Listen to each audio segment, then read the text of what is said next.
Hello Agipod family. So നമ്മൾ ഇന്ന് ഇവിടെ important questions ആണ് ഡിസ്കസ് ചെയ്യാൻ പോകുന്നത്. നാളെ നിങ്ങളുടെ സോഷ്യൽ എക്സാമിന് ചോദിക്കാൻ പോകുന്ന എല്ലാ ഇമ്പോർട്ടന്റ് ക്വസ്റ്റ്യൻസും ഇന്ന് നമ്മൾ ഈ ഒരു ദിവസം കൊണ്ട് തീർക്കുന്നതാണ്. അതിൽ നിന്ന് ഏറ്റവും ഇമ്പോർട്ടന്റ് ആയിട്ടുള്ള കുറച്ച് ക്വസ്റ്റ്യൻസ് മിസ് ഇവിടെ മാർക്ക് ചെയ്തിട്ടുണ്ട്. അപ്പോൾ മിസ്സിന്റെ മക്കൾ എല്ലാവരും അടിപൊളിയായിട്ട് ശ്രദ്ധിച്ചിരിക്കുക. നിങ്ങൾ എന്തായാലും ഈ ഏരിയ ഫോക്കസ് ചെയ്യണം. എന്തായാലും നാളെ നിങ്ങളുടെ ക്വസ്റ്റ്യൻ പേപ്പറിൽ ഈ ക്വസ്റ്റ്യൻസ് കാണാം. ഓക്കെ, അപ്പോൾ നമുക്ക് ഒട്ടും സമയം വേസ്റ്റ് ചെയ്യാനില്ല അല്ലേ? അങ്ങനെയെങ്കിൽ പെട്ടെന്ന് തന്നെ ഫസ്റ്റ് ക്വസ്റ്റ്യനിലേക്ക് പോകാം. Factors that help in the production and their rewards are given below. Yes, factors of production തന്നിട്ടുണ്ട്. പിന്നെ നമുക്ക് എന്താണ് തന്നിരിക്കുന്നത്? Yes, അതിന്റെ റിവാർഡും തന്നിട്ടുണ്ട്. ഉൽപാദനത്തെ സഹായിക്കുന്ന ഘടകങ്ങളും അവയുടെ പ്രതിഫലവും ചുവടെ നൽകിയിരിക്കുന്നു. ഈ ഒരു ടേബിളിൽ നിങ്ങൾ കണ്ടില്ലേ, ഉൽപാദന ഘടകങ്ങൾ ഉണ്ട് ഒരു സൈഡിൽ, പിന്നെ മറ്റൊരു സൈഡിൽ എന്തുണ്ട്? അവയുടെ പ്രതിഫലങ്ങളും ഉണ്ട്. ഓക്കെ, അപ്പൊ നമ്മൾ എന്താണ് ചെയ്യേണ്ടത്? ഇതൊന്ന് മാച്ച് ചെയ്ത് കൊടുക്കുക. ഓക്കെ, അപ്പൊ ഈ ഒരു ടേബിൾ ക്വസ്റ്റ്യൻ നിങ്ങൾക്ക് ചിലപ്പോൾ എക്സാമിന് ടേബിൾ ആയിട്ട് ചോദിക്കും, മറ്റു ചിലപ്പോൾ എന്താണ് അല്ലാതെ ഒരു വൺ വേർഡ് ക്വസ്റ്റ്യൻ ഒക്കെ ആയിട്ട് ചോദിക്കും. അപ്പൊ എങ്ങനെ ചോദിച്ചാലും നമുക്ക് ആൻസർ എന്താ സെറ്റ് ആണല്ലേ? ഓക്കെ, അപ്പൊ മിസ്സിന്റെ മക്കൾ എല്ലാവരും പെട്ടെന്ന് അവിടെ നിന്ന് ആൻസർ ചെയ്യാൻ ശ്രമിച്ചേ. ഏതാണെന്ന് മിസ് ചോദിക്കുമ്പോൾ തന്നെ നിങ്ങളൊന്ന് ഒരു ട്രൈ നടത്തുക കേട്ടോ. ഓക്കെ, അപ്പൊ നോക്കിയേ, ഫാക്ടേഴ്സ് ഓഫ് പ്രൊഡക്ഷൻ ഏതൊക്കെയാണുള്ളത് അതുകൂടെ ഈ ഒരു ക്വസ്റ്റ്യൻ നിങ്ങൾ പഠിക്കണം കേട്ടോ. Land, labour, capital, organisation, 4 factors of production ഉണ്ട്. അവയുടെ റിവാർഡ്സ് നമ്മൾ കറക്റ്റ് ആയിട്ട് മാച്ച് ചെയ്യാണ് വേണ്ടത് കേട്ടോ. അപ്പൊ ഫസ്റ്റ് എത്തത് നമ്മുടെ ലാൻഡ് ആണ്. ലാൻഡിന് കിട്ടുന്ന റിവാർഡ് എന്താണ്? യെസ്, നമ്മുടെ ഭൂമിക്ക് കിട്ടുന്ന പ്രതിഫലം എന്താണ്? യെസ്, ലാൻഡിന് നമ്മൾ റെന്റ് കൊടുക്കുന്നു അല്ലേ? ലാൻഡിന് നമ്മൾ എന്താണ്? ഭൂമിക്ക് നമ്മൾ വാടക കൊടുക്കുന്നുണ്ട് അല്ലേ? അപ്പൊ ലാൻഡിന്റെ പ്രതിഫലം അഥവാ റിവാർഡ് എന്ന് പറയുന്നത് എന്താണ്? വാടക അല്ലെങ്കിൽ റെന്റ്. ക്ലിയർ അല്ലേ? സിമ്പിൾ ആയിട്ടുള്ള ക്വസ്റ്റ്യൻ അല്ലേ? ഓക്കെ, അടുത്തത് നോക്കി, അടുത്തത് എന്താണ്? അടുത്തത് നമുക്ക് ലേബർ ഉണ്ട്. ലേബർ എന്ന് പറഞ്ഞാൽ എന്താ? തൊഴിലല്ലേ? യെസ്, നമ്മൾ ഒരു തൊഴിലാളിക്ക് എന്താണ് കൊടുക്കുന്നത്? ഒരാൾ ജോലി ചെയ്ത അദ്ദേഹത്തിന് ഒരു റിവാർഡായിട്ട്, പ്രതിഫലമായിട്ട് നമ്മൾ എന്താണ് കൊടുക്കുന്നത്? യെസ്, കൂലി. അതെ, നമ്മൾ തൊഴിലാളികൾക്ക് കൂലി കൊടുക്കുന്നു. ലേബേഴ്സിന് നമ്മൾ വേജസ് ആണ് കൊടുക്കുന്നത്. കൂലിയാണല്ലേ? അവർ ചെയ്ത പണിക്ക് നമ്മൾ കൂലിയാണ് കൊടുക്കുന്നത്. അങ്ങനെയെങ്കിൽ അടുത്ത ക്വസ്റ്റ്യൻ നോക്കിയേ, ക്യാപിറ്റൽ. യെസ്, ക്യാപിറ്റൽ അഥവാ നമ്മുടെ മൂലധനം. മൂലധനത്തിന്റെ റിവാർഡ് എന്താണ്? ക്യാപിറ്റലിന്റെ റിവാർഡ് എന്ന് പറയുന്നത്? യെസ്, ക്യാപിറ്റലിന് നമുക്ക് എന്ത് കിട്ടുന്നു? ഇൻട്രസ്റ്റ്. ക്യാപിറ്റലിന്റെ റിവാർഡാണ് ഇൻട്രസ്റ്റ്. മൂലധനത്തിന്റെ റിവാർഡാണ് പലിശ. മൂലധനത്തിന് നമുക്ക് എന്ത് കിട്ടുന്നു? പലിശ കിട്ടുന്നുണ്ട് അല്ലേ? യെസ്, നമ്മളൊരു ക്യാപിറ്റൽ ഇൻവെസ്റ്റ് ചെയ്യുമ്പോൾ അതിന് നമുക്ക് പലിശ കിട്ടുന്നുണ്ട്, ഇൻട്രസ്റ്റ് കിട്ടുന്നുണ്ട്. ക്ലിയർ അല്ലേ? അങ്ങനെയെങ്കിൽ ലാസ്റ്റത്തേത് എന്താണ്? ഓർഗനൈസേഷൻ. യെസ്, ഒരു സ്ഥാപനത്തിന്, ഒരു സംഘടനയ്ക്ക് എന്താണ് കിട്ടുന്നത് റിവാർഡായിട്ട്? എന്താണ് കിട്ടുന്നത്? യെസ്, അവർക്ക് ലാഭം കിട്ടുന്നുണ്ട്. ലാഭം അഥവാ പ്രോഫിറ്റ്. ഓർഗനൈസേഷന് പ്രോഫിറ്റ് ആണ് കിട്ടുന്നത്. സിമ്പിൾ ക്വസ്റ്റ്യൻ അല്ലേ? ഇപ്പൊ നമ്മൾ എന്തൊക്കെ പഠിച്ചു? ഫാക്ടേഴ്സ് ഓഫ് പ്രൊഡക്ഷനും പഠിച്ചു, അതോടൊപ്പം തന്നെ അവയുടെ റിവാർഡ്സും പഠിച്ചു. അപ്പൊ ഇതാ നമ്മൾ ഈ ഒരു ഫസ്റ്റ് ക്വസ്റ്റ്യൻ തീർന്നിരിക്കുകയാണ്. ഉൽപാദന ഘടകങ്ങളും അതിന്റെ പ്രതിഫലങ്ങളും പഠിച്ചിട്ടുണ്ട്. അപ്പൊ മിസ്സിന് ഇതിനു വേണ്ടി ചെറിയൊരു കുഞ്ഞു കോഡ് പറഞ്ഞുതരാം. പെട്ടെന്ന് നിങ്ങൾ എക്സാം ഒക്കെ എഴുതുമ്പോൾ കൺഫ്യൂസ്ഡ് ആവുകയാണെങ്കിൽ ഒരു കുഞ്ഞി ട്രിക്ക് പറഞ്ഞുതരാം കേട്ടോ. അതെന്താണെന്ന് വെച്ചാൽ, ലാൻഡ്, ലേബർ, ക്യാപിറ്റൽ, ഓർഗനൈസേഷൻ, ഈ ഒരു ഓർഡറിൽ നിങ്ങൾ പഠിക്കണം. ആദ്യം ലാൻഡ്, പിന്നെ ലേബർ, ക്യാപിറ്റൽ, ഓർഗനൈസേഷൻ. ഓക്കെ, അപ്പൊ ഇതിന്റെ റിവാർഡ് എങ്ങനെയാണ് നിങ്ങൾ പഠിക്കേണ്ടതെന്ന് വെച്ചാൽ, നമ്മൾ RIP എന്ന് പറയലില്ലേ? RIP എന്ന് പറയല്ലേ? അപ്പൊ ആ ഇവിടെ IP-ന്റെ ഇടയിൽ ഒരു W ഉണ്ടാവും, പിന്നെ IP. ഓക്കെ, അപ്പൊ നിങ്ങൾ ഇത്രയും ആക്കിയാൽ മതി. RIP-ന്റെ നടുവിൽ ഒരു ഗ്യാപ്പ് കൊടുക്കുക. എന്നിട്ട് RIP-ന്റെ നടുവിൽ ആരെ വെക്കുക? RIP-ന്റെ നടുവിൽ നമ്മൾ WA വെക്കുക. അപ്പം RWIP, റെസ്റ്റ് ഇൻ പീസ് ആണ് RIP അല്ലേ? നമ്മൾക്ക് കേൾക്കാറുണ്ടല്ലേ, നമ്മൾ കാണാറുണ്ട് RIP. ആരെങ്കിലും മരിച്ചാലൊക്കെ നമ്മൾ റെസ്റ്റ് ഇൻ പീസ് എന്ന് പറഞ്ഞിട്ട് കൊടുക്കാറുണ്ട് അല്ലേ? ഓക്കെ, അപ്പൊ RIP നിങ്ങൾ ജസ്റ്റ് ഒന്ന് കോഡാക്കി വെക്കുക, മറന്നു പോവാതിരിക്കാൻ വേണ്ടിയിട്ടാണ്. ആൻഡ് ഇൻ ബിറ്റ്വീൻ നിങ്ങൾ എന്ത് ചെയ്യുക? RIP-യുടെ ഇടയിലായിട്ട് ഒരു W കൂടെ കൊടുക്കാം. ഓക്കെ, അപ്പൊ ലാൻഡിന് എന്താണ്? ലാൻഡിന് റെന്റ്, ലേബറിന് എന്താണ്? വേജ്, ക്യാപിറ്റലിന് എന്താണ്? ഇൻട്രസ്റ്റ്, ഓർഗനൈസേഷൻ എന്താണ്?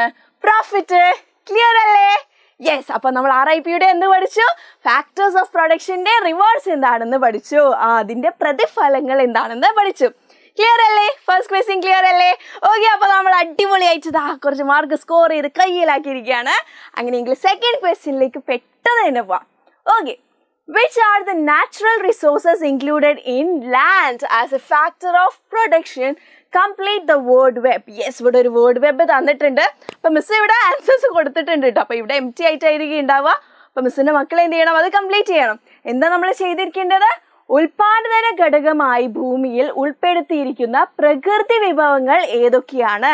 യെസ്, നമ്മുടെ ഈ ഒരു നാച്ചുറൽ റിസോഴ്സസ്, ലാൻഡിൽ ഇൻക്ലൂഡഡ് ആയിട്ടുള്ള natural resources as a factor of production ഏതൊക്കെയാണെന്നാണ് നമ്മുടെ ചോദ്യം. ഓക്കെ, അപ്പോൾ ഏർത്തിൽ എന്തൊക്കെയാണുള്ളത്? നമ്മളെ ഏർത്തിൽ എന്തൊക്കെ റിസോഴ്സസ് ആണുള്ളത്?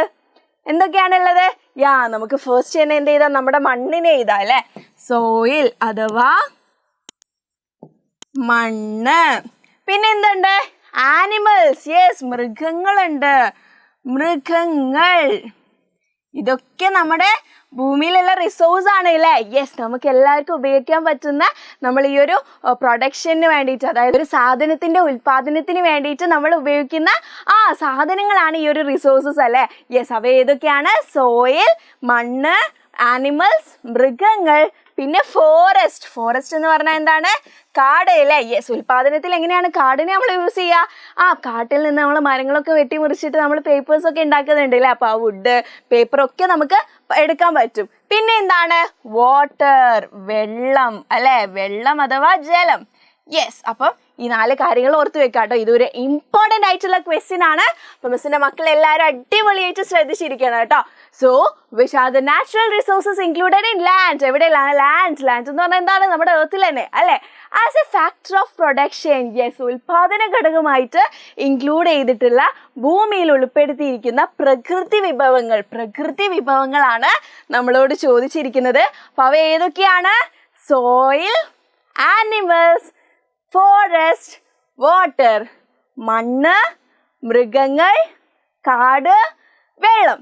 ഓക്കെ, ക്ലിയർ അല്ലേ? അപ്പൊ രണ്ടാമത്തെ ക്വസ്റ്റ്യൻ നമ്മൾ അടിപൊളിയായിട്ട് പഠിച്ചിരിക്കുകയാണ്. അങ്ങനെയെങ്കിൽ പെട്ടെന്ന് തന്നെ അടുത്ത ക്വസ്റ്റ്യനിലേക്ക് കിടക്കാം അല്ലേ? ഓക്കെ, അപ്പൊ അടുത്ത ക്വസ്റ്റ്യൻ എന്താണ്? What are the essential factors required for paddy cultivation? എന്താ ചോദിച്ചിരിക്കുന്നത്? നെൽ കൃഷിക്ക് ആവശ്യമായ ഘടകങ്ങൾ ഏതൊക്കെയാണ്? പാഡി കൾട്ടിവേഷൻ എന്നാണ് ചോദിച്ചിരിക്കുന്നത് ഈ ഒരു ക്വസ്റ്റ്യനിൽ. പക്ഷേ ഈ ഒരു ക്വസ്റ്റ്യൻ വേറെ രീതിയിലൊക്കെ ചോദിക്കാം. വേറെ എന്തെങ്കിലും ഒരു കൃഷിയുടെ കൾട്ടിവേഷന് വേണ്ടിയിട്ട്, കൃഷിക്ക് വേണ്ടിയിട്ട് ഏതൊക്കെ ഫാക്ടേഴ്സ് ആണ്, ഏതൊക്കെ ഘടകങ്ങളാണ് നമുക്ക് ആവശ്യമെന്ന് ചോദിക്കും. ഓക്കെ, അപ്പോൾ പാഡി അല്ലെങ്കിൽ വേറെ എന്ത് ചോദിച്ചാലും നിങ്ങൾക്ക് എന്ത് ചെയ്യാൻ പറ്റും? ഈ സെയിം സാധനം തന്നെ എഴുതാം. ഓക്കെ, ഈ സെയിം സാധനം തന്നെ നമ്മൾ എന്ത് കൃഷിയാണെങ്കിലും നമുക്ക് ആവശ്യമായിട്ട് വരുന്നതാണ്. അപ്പോൾ നോക്കാം, ഫസ്റ്റ് എന്താണ്? ഫെർട്ടൈൽ സോയിൽ എന്ന് പറഞ്ഞാൽ എന്താ? യെസ്, വളക്കൂറുള്ള മണ്ണ്. നല്ല വളക്കൂറുള്ള മണ്ണ് അല്ലേ? നല്ലതായിട്ട് നല്ല വളക്കൂറൊക്കെ ഉള്ള നല്ലൊരു മണ്ണ് തന്നെ നമുക്ക് എന്തിനു വേണം? കൃഷി ചെയ്യാൻ വേണ്ടിയിട്ട് ഏറ്റവും മുമ്പിൽ തന്നെ നമുക്ക് വേണം. നല്ല മണ്ണിലല്ലേ എന്ത് നടക്കുള്ളൂ? നല്ലതുപോലെ വിളവെടുപ്പൊക്കെ നടക്കുള്ളൂ. ഓക്കെ, സെക്കൻഡ് എന്താണ്? Favourable climate. സെക്കൻഡ് ആയിട്ട് നമുക്ക് എന്ത് വേണം? അനുയോജ്യമായ കാലാവസ്ഥ വേണമല്ലേ? നമ്മളെ ഏത് ക്രോപ്പാണോ നമ്മൾ അവിടെ ഉൽപ്പാദിപ്പിക്കുന്നത് അതിന് അനുയോജ്യമായിട്ടുള്ളൊരു കാലാവസ്ഥയും കൂടി വേണ്ടേ? യെസ്, തേർഡ് നമുക്ക് എന്ത് ചെയ്താം? അവൈലബിലിറ്റി ഓഫ് വാട്ടർ എന്ന് പറഞ്ഞാൽ ജലലഭ്യത. ഏത് കൃഷി നടത്തുകയാണെങ്കിൽ നമുക്ക് എന്താണ് വേണ്ടത്? യെസ്, നമുക്ക് എന്ത് വേണം? വെള്ളം വേണം അല്ലേ? യെസ്, അത് വളരണമെങ്കിൽ നമുക്ക് ആവശ്യമായിട്ടുള്ള ജലം ആവശ്യമാണ്. സോ നമുക്ക് എന്ത് എഴുതാം? ജലലഭ്യത വേണമെന്ന് എഴുതാം. പിന്നെന്താ? Man power. യെസ്, മനുഷ്യാധ്വാനം. മനുഷ്യന്മാർ അധ്വാനിക്കാതെ അവിടെ ഒന്നും ഉണ്ടാവില്ല അല്ലേ? ഒരു കൃഷിയും അവിടെ വിളവെടുക്കില്ല. അപ്പൊ എന്താണ്? മനുഷ്യാധ്വാനം, മാൻ പവർ ഒരു ഇമ്പോർട്ടൻ്റ് ആയിട്ടുള്ളൊരു ഫാക്ടറാണ്. എന്തിനു വേണ്ടിയിട്ട്? യെസ്, പാഡി കൾട്ടിവേഷന് വേണ്ടി. എന്ത് കൃഷിക്കും എന്താണ്? മാൻ പവർ ആവശ്യമുണ്ട്. അപ്പൊ ഒന്നുകൂടെ നമുക്ക് റിവൈസ് ചെയ്യാം. ഫസ്റ്റ് എന്താണ്? ഫെർട്ടൈൽ സോയിൽ, വളക്കൂറുള്ള മണ്ണ്. സെക്കൻഡ് എന്താണ്? ഫേവറബിൾ ക്ലൈമറ്റ്, അനുയോജ്യമായ കാലാവസ്ഥ. തേർഡ് എന്താണ്? അവൈലബിലിറ്റി ഓഫ് വാട്ടർ, ജലലഭ്യത. നാലാമതായിട്ട് മാൻ പവർ ഉണ്ട്, അതായത് മനുഷ്യാധ്വാനം. ഓക്കെ, അപ്പൊ ക്ലിയർ അല്ലേ? സിമ്പിൾ ക്വസ്റ്റ്യൻ അല്ലേ? നമുക്ക് എല്ലാവർക്കും അറിയുന്ന ക്വസ്റ്റ്യൻ ആണ്. ഇനിയെങ്കിൽ അടുത്ത ഒരു ഇമ്പോർട്ടൻറ്റ് ക്വസ്റ്റ്യനോട് നമുക്ക് ഡിസ്കസ് ചെയ്യാം. നാളത്തെ നമ്മുടെ സോഷ്യൽ എക്സാം അടിപൊളിയായിട്ട് തന്നെ നമ്മൾ ചെയ്തു കേട്ടോ. Okay, match the column A with B. Yes, നമ്മുടെ ഫസ്റ്റ് ചാപ്റ്റേഴ്സിൽ നിന്ന് വരുന്ന ഒരു ക്വസ്റ്റ്യൻ ആണ്. അപ്പോൾ എ കോളം ബി കോളമായിട്ട് മാച്ച് ചെയ്യാനാണ് പറഞ്ഞത്.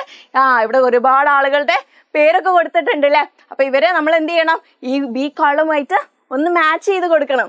ഓക്കെ, അപ്പൊ ഈ ഒരു ക്വസ്റ്റ്യൻ നിന്ന് ഇത്രയും ചിലപ്പോൾ ചോദിക്കും, ചിലപ്പോൾ ഇതിൽ 2-3 ചോദിക്കും. അപ്പൊ ഇങ്ങനെ ചോദിച്ചാലും നമുക്ക് എന്താണ്, നമുക്ക് അടിപൊളിയായിട്ട് സ്കോർ ചെയ്യണം. യെസ്, അപ്പൊ നമുക്ക് നോക്കാം എന്താണ് ഇൽത്തുമിഷ്. ഇൽത്തുമിഷ് ഏതുമായിട്ട് നമുക്ക് മാച്ച് ചെയ്യാൻ പറ്റുക? Yes, ജിറ്റൽ coin. ഇൽത്തുമിഷിനെ നമുക്ക് ജിറ്റൽ നാണയവുമായിട്ട് മാച്ച് ചെയ്യാൻ പറ്റും അല്ലേ? ഇൽത്തുമിഷിന്റെ കാര്യങ്ങളൊക്കെ നമ്മൾ ഡിസ്കസ് ചെയ്തിരുന്നു. അപ്പൊ എന്താണ്, ജിറ്റൽ കോയിൻ ആണ് ഇൽത്തുമിഷിൻ്റെ. ഇനി നെക്സ്റ്റ് എന്താണ്? കൃഷ്ണദേവരായ. യെസ്, കൃഷ്ണദേവരായ ഏതായിരുന്നു? വിജയനഗര. കൃഷ്ണദേവരായ എവിടെയാ? വിജയനഗര. കൃഷ്ണദേവരായ വിജയനഗര. ഇതൊക്കെ നമ്മൾ പഠിച്ചിരുന്ന കാര്യങ്ങൾ തന്നെയാണ് അല്ലേ? ഓക്കെ, അടുത്തത് എന്താ? മുഹമ്മദ് ബിൻ തുഗ്ലക്. മുഹമ്മദ് ബിൻ തുഗ്ലക് എന്താണ്? Shifting of capital. Yes, shifting of capital. Muhammad bin Tughlaq മൂലധന കൈമാറ്റം. യെസ്, അദ്ദേഹത്തിനെ കുറിച്ച് പഠിച്ചപ്പോൾ നമ്മൾ ഈ കാര്യങ്ങളൊക്കെ ഡിസ്കസ് ചെയ്തിരുന്നു. അപ്പൊ എന്താണ്? Muhammad bin Tughlaq shifting of capital അഥവാ മൂലധന കൈമാറ്റം. അടുത്ത ക്വസ്റ്റ്യൻ നോക്കിയേ, ബാബർ. ബാബറിനെ എവിടെയായിരുന്നു പഠിച്ചത്? The battle of Panipat. എവിടെയാണ്? The battle of Panipat. Panipat യുദ്ധത്തിലാണ് നമ്മൾ ആരെ പരിചയപ്പെട്ടത്? നമ്മുടെ ബാബറിനെ പരിചയപ്പെട്ടത് അല്ലേ? ഓക്കെ, ലാസ്റ്റ് എന്താണ്? അക്ബർ. അക്ബറിനെ എവിടെയായിരുന്നു? മൻസാബ്ദാരി സിസ്റ്റം. അക്ബർ എവിടെയാണ്? മൻസാബ്ദാരി സിസ്റ്റത്തിലാണ് നമ്മൾ പരിചയപ്പെട്ടത്. യെസ്, അക്ബർ മൻസാബ്ദാരി സമ്പ്രദായം. സിമ്പിൾ അല്ലേ? നമുക്കറിയാലോ, ഇപ്പൊ തന്നെ നിങ്ങൾക്ക് ആ ചാപ്റ്റർ ഒക്കെ ഇങ്ങനെ മനസ്സിലേക്ക് വരുന്നില്ലേ? ഓരോ ആളുകളെ കുറിച്ചൊക്കെ ഇങ്ങനെ മനസ്സിലേക്ക് ഇങ്ങനെ ഒരൊറ്റ ഓട്ടത്തിൽ പോകുന്നില്ലേ? ഓക്കെ, അപ്പൊ ഇതൊരു ഇമ്പോർട്ടൻറ്റ് ക്വസ്റ്റ്യൻ ആണ്. അപ്പൊ നിങ്ങൾക്ക് ആക്ടിവിറ്റീസ് ആയിട്ടല്ലേ ചോദിക്കാൻ പറ്റും. അപ്പൊ ഒരു ആക്ടിവിറ്റിയായിട്ട് എന്താണ് ഈ ഒരു ക്വസ്റ്റ്യനും കാണാൻ പറ്റും. ഓക്കെ, അപ്പൊ നമുക്ക് ഒന്നുകൂടെ ഡിസ്കസ് ചെയ്യാം. Iltutmish, jital coin, Krishnadevaraya, Vijayanagara, Muhammad bin Tughlaq, shifting of capital, Babur, the battle of Panipat, Akbar, mansabdari system. Okay, അപ്പോൾ നമ്മൾ അടിപൊളിയായിട്ട് ഇമ്പോർട്ടൻ്റ് ആയിട്ടുള്ള കുറച്ച് ക്വസ്റ്റ്യൻസ് ഡിസ്കസ് ചെയ്തിട്ടുണ്ട്. പ്രോമിസ് ചെയ്യാണ് മക്കൾക്ക് ഈ ഒരു ക്വസ്റ്റ്യൻ നാളെ നിങ്ങളുടെ എക്സാം പേപ്പറിൽ എന്തായിട്ടും കാണും കേട്ടോ. അപ്പം എല്ലാവരും എന്ത് ചെയ്യുക, അടിപൊളിയായിട്ട് പ്രിപ്പയർ ചെയ്യുക. ഒട്ടും പേടിക്കേണ്ടതില്ല, നിങ്ങൾക്ക് ഈസി ആയിരിക്കും. ഈസി ആവാൻ വേണ്ടിയിട്ട് മിസ്സും പ്രാർത്ഥിക്കുന്നതാണ്. അതേപോലെ ഇനി കൂടുതലായിട്ട് ഏതൊക്കെ ക്വസ്റ്റ്യൻസ് ആണ് നാളെ നിങ്ങളുടെ ക്വസ്റ്റ്യൻ പേപ്പറിൽ കാണുന്നതെന്ന് ഇന്നത്തെ ലൈവിൽ കൂടുതൽ ക്വസ്റ്റ്യൻസ് പറയാൻ വേണ്ടിയിട്ട് മിസ്സുമാർ വരുന്നുണ്ട്.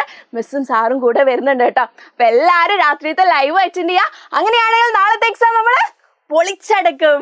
Okay, by.